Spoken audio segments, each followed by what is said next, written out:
Voilà, alors donc l'énoncé dit qu'il y a des postulants à la migration vers d'autres planètes, mais ils sont autorisés à cette migration uniquement s'ils maîtrisent au moins l'une des langues donc parlées sur ces planètes.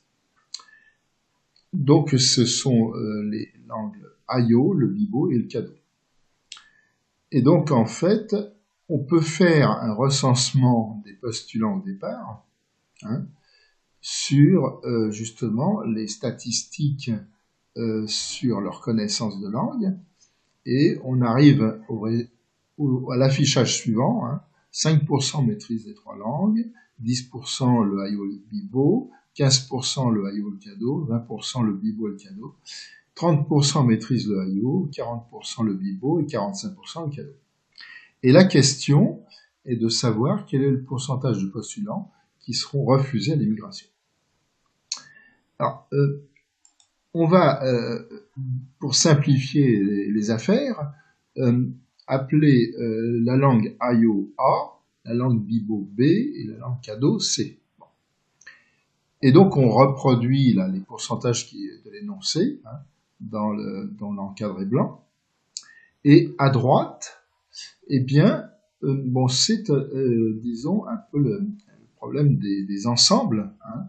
Et donc on peut ainsi faire figurer sur les 100% de postulants ceux qui ne possèdent qu'une langue, A seulement, B seulement, C seulement, ceux qui possèdent 2 langues seulement, c'est AB, AC, BC, et ceux qui possèdent les 3 langues. Donc si on regarde de plus près les secteurs de couleurs différentes, on voit qu'en bleu foncé, on fait figurer donc l'intersection des ensembles ABC en ABC, c'est-à-dire ceux qui possèdent en fait les 3 langues. Et si on veut faire disons, représenter uniquement en marron ceux qui ne possèdent que 2 langues, à savoir le Ayo et le Bibo. Eh bien, évidemment, on va prendre en considération le fait que 10% maîtrisent A et B. Et donc, sur cela, il y en a qui maîtrisent les 3 langues.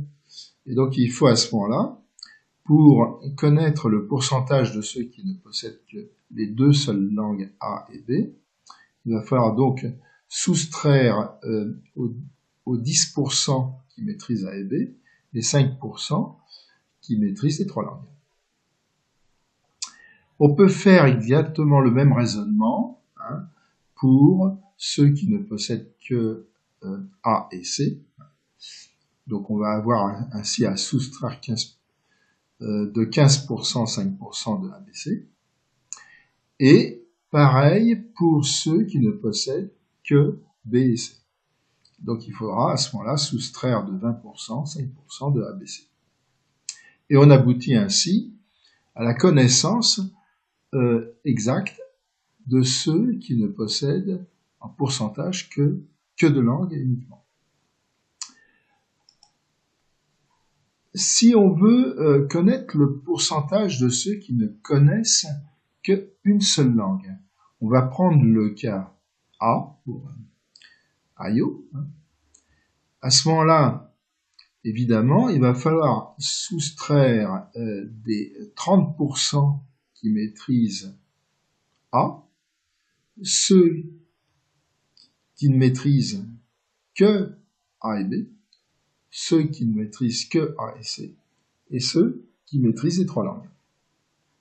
D'où les soustractions qui sont faites avec donc A moins AB seulement, moins AC seulement et moins ABC.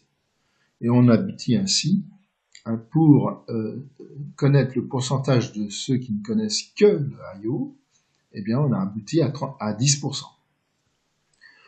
On peut faire exactement le même raisonnement pour ceux qui ne possèdent que le Bibo, B seulement, Et on aboutit là aussi, disons, à un pourcentage qui va, disons, démarrer de 40% pour la totalité de ceux qui connaissent la langue, et auquel on retranche, évidemment, les AB qui ne connaissent que A et B, hein, BC seulement, ainsi que ABC.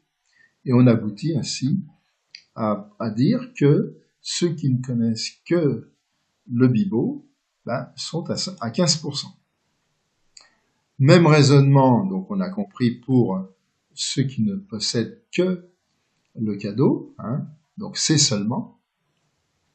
Et ainsi, on aboutit à un pourcentage pour eux de 15%.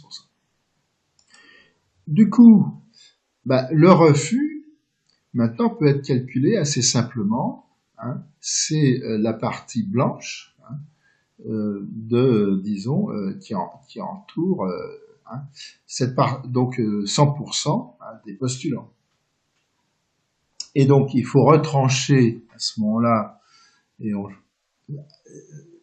tous les pourcentages qu'on a calculés, hein, à savoir A, B, C, hein, AB seulement, AC seulement, BC seulement, A seulement, B seulement, C seulement.